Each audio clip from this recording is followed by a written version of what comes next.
Présidente, mes chers collègues, nous ne pouvons que regretter l'absence, ou plutôt l'inexistence, d'associations des élus à la préparation des programmes européens régionaux.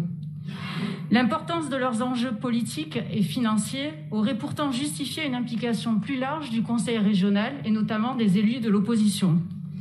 Il est vrai que c'est un problème plus large qui tient au fonctionnement actuel du Conseil, qui ne prévoit aucun travail préparatoire avec les élus régionaux sur les plans ou dispositifs que nous sommes sommés d'approuver.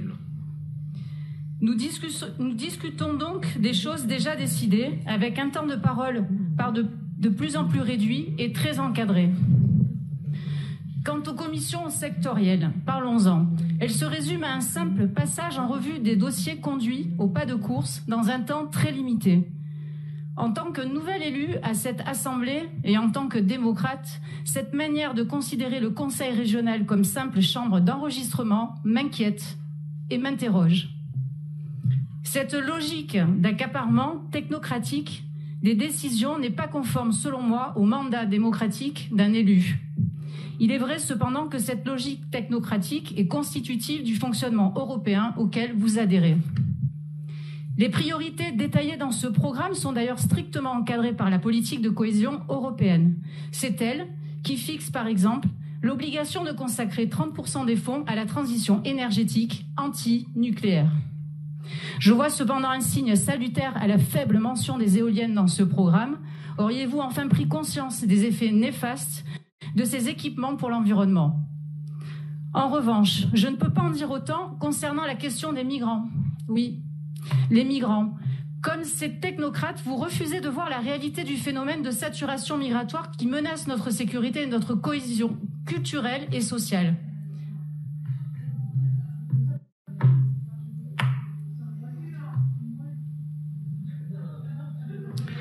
Non, je laisse madame s'exprimer, puisque dès qu'elle entend le mot migrant, il faut qu'elle s'exprime. Je lui laisse la parole. Si vous voulez prendre ma parole, je vous laisse ma parole.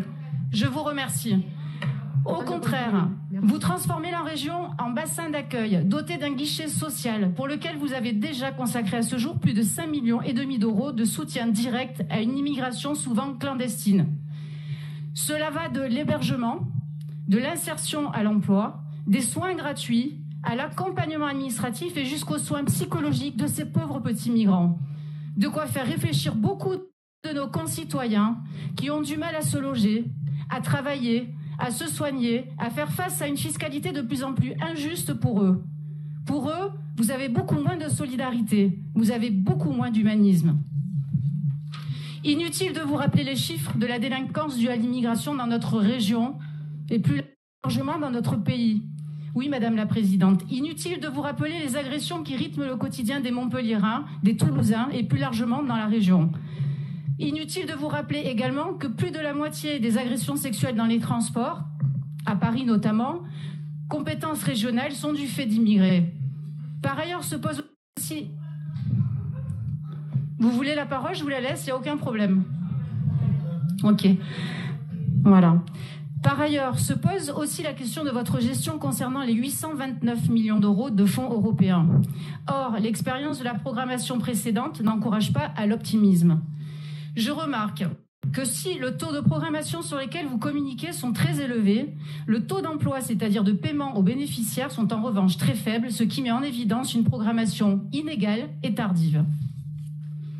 Au dernier compte administratif, ces taux d'emploi réels n'étaient que de 35,55% pour le FEDER et 15,76% pour le FSE.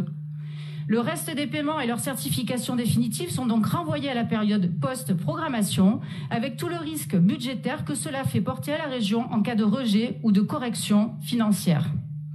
Enfin, se pose la question des résultats. Quels résultats la programmation précédente ? Quels résultats attendus pour ce nouveau programme? Les indicateurs techniques, détaillés en partie 2, ne suffisent pas à l'appréhender. Seule une réelle évaluation de l'efficacité des politiques publiques régionales serait efficace. Je souligne que le Césaire en a regretté l'absence. Vous lui préférez l'égrenage de l'activité régionale. Combien d'euros donnés? Combien de plans pondus? Mais ça, ce ne sont pas des résultats, Madame la Présidente. Combien d'emplois induits ou maintenus à chaque priorité? Voilà un véritable indicateur.